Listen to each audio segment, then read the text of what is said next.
Hello दोस्तों, नमस्कार। CGPSC hand written notes के यूट्यूब चैनल पर आपका स्वागत है। आज के इस वीडियो में हम सीजीपीएससी मेंस को ध्यान में रखते हुए अपने प्राचीन इतिहास को आगे बढ़ाते हुए कुछ इम्पॉर्टेंट टॉपिक पर बात करेंगे, जिससे अक्सर क्वेश्चन पूछा जाता है। आज का हमारा टॉपिक है वर्ण व्यवस्था।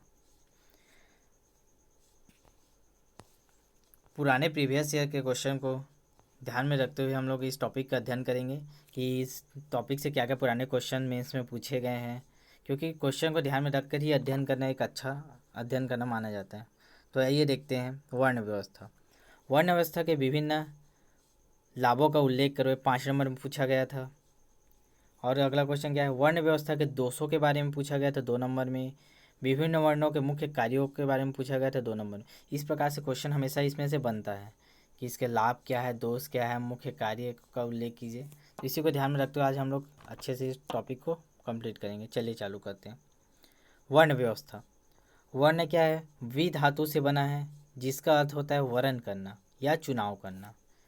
किससे बना है? वी धातु से। क्या होता है अर्थ? वर्ण करना या चुनाव करना। चुनाव करने से तात्पर्य व्यवसाय के चयन से है। अब चुनाव किसका करना है? तो व्यवसाय के चयन से। वर्ण का शाब्दिक अर्थ क्या होता है? रंग। सभी लोग जानते हैं। आर्यों ने स्वयं के लिए श्वेत वर्ण तथा अनार्यों के लिए कृष्ण वर्ण का प्रयोग किया। श्वेत मतलब सफ़ेद, कृष्ण मतलब काला। अपने लिए क्या किया? श्वेत वर्ण, और अनार्यों के लिए कृष्ण वर्ण का प्रयोग किया। भागवत गीता में वर्ण व्यवस्था का उल्लेख मिलता है। अब भागवत गीता में क्या कहा गया है? चतुर्वर्ण्यम मयम सृष्टि गुणम कर्म विभाग सह, अर्थात इस सृष्टि के 4 वर्ण गुण अथवा कार्य पर आधारित है। भागवत गीता में कहा गया है कि सृष्टि में जो 4 वर्ण हैं वो गुण अथवा कार्यों पर आधारित है। इस व्यवस्था का व्यवस्थित उल्लेख किसमें मिलता है? ऋग्वेद के 10वें मंडल में। मैंने इससे पहले वाले जो वीडियो में आप लोग को बताया है कि ऋग्वेद में कितने मंडल होते हैं? 10 मंडल। इसमें क्या है, जो पहला और 10वां मंडल वो सबसे नवीन मंडल है। दूसरा और 7वां मंडल क्या है? सबसे पुराना मंडल है। ठीक है। तो इसी में क्या है, जो 10वां मंडल है उसके पुरुष सूक्त में क्या है? वर्ण व्यवस्था का वर्णन है। ऋग्वेद के अनुसार एक विराट पुरुष के मुख से ब्राह्मण, मुख से किसका? ब्राह्मण का जन्म हुआ है। भुजा से क्षत्रिय, जंघाओं से वैश्य, पैरों से शूद्र का वर्णन जन्म हुआ है। ठीक है, एक बार याद करना इसको अच्छे से। मुख से किसका हुआ है? ब्राह्मण।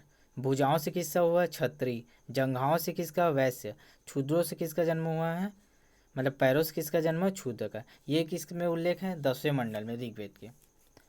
इन 4 वर्णों में निम्न गुण पाए जाते हैं: सात्विक, रासिक, तामसिक। इसी गुणों के आधार पर हम लोग क्या करेंगे? अध्ययन करेंगे कि कौन कौन से गुण किस में पाया जाता है। अब पहला देखते हैं ब्राह्मण। इनमें सात्विक गुण पाया जाता था। ठीक है, कौन सा गुण पाया जाता है ब्राह्मणों में? सात्विक गुण। इनके मुख्य कार्य क्या क्या है? यज्ञ करना एवं यज्ञ करवाना।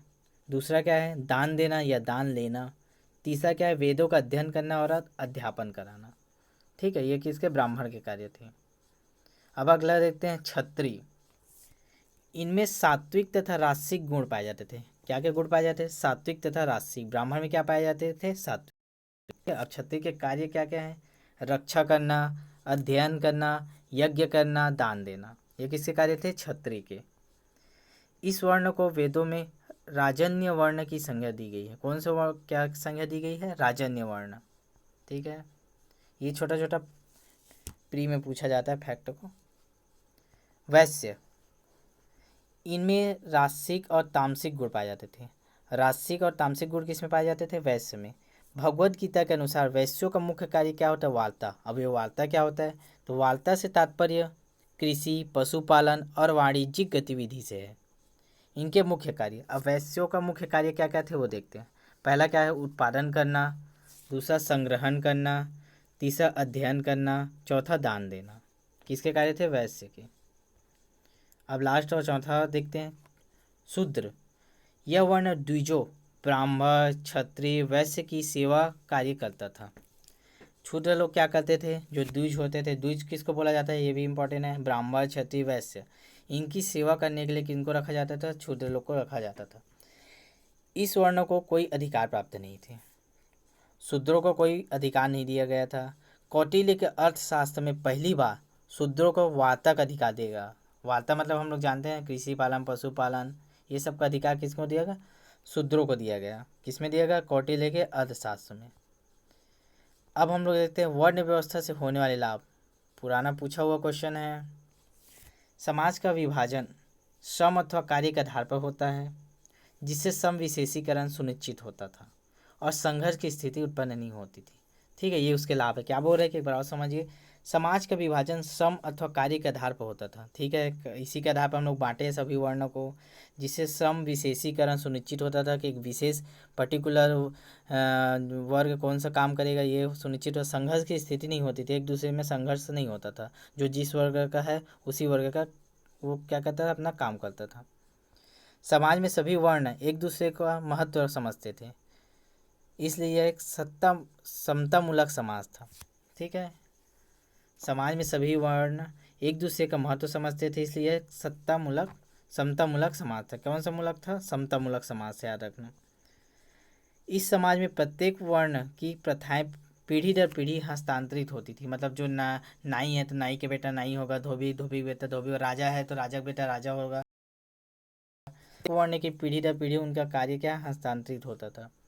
प्रत्येक वर्ण को कर्तव्य और उत्तरदायित्व के प्रति जागरूक बनाया जाता था कि तो आप इस वर्ण से है तो आपको ये काम करना है, बल्कि उनको एक जागरूक कर्तव्य के प्रति उत्तरदायित्व होता था। अब देखते हैं इसके दोष। लाभ तो देख लिए, लाभ बहुत सारा है। अब दोष देखते हैं। यह व्यवस्था शुरुआत में कर्म आधारित थी, अपने कर्मों के आधार पर ये बटा हुआ था, परंतु कालांतर में क्या है, जन्म आधारित हो गई, जिसकी वजह से समाज में अनेक कुरीतियाँ जैसे अस्पृश्यता का जन्म हुआ। इन कुरीतियों की वजह से समाज एवं राष्ट्र के विकास में बाधक बनी। ठीक है, ये दो साहब। अब इसी के अंतर्गत एक शब्द आता है आपद धर्म। आपद धर्म क्या होता है? इस अवधारणा का विकास गुप्त काल में हुआ था। कौन से काल में हुआ था? गुप्त काल में। क्या हुआ था? आपद धर्म।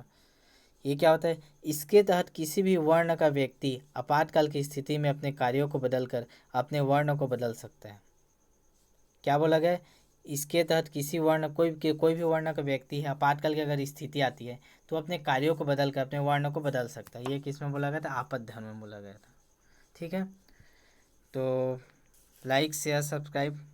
तो दोस्तों यह वीडियो आप लोग को कैसा लगा कमेंट में बताइएगा।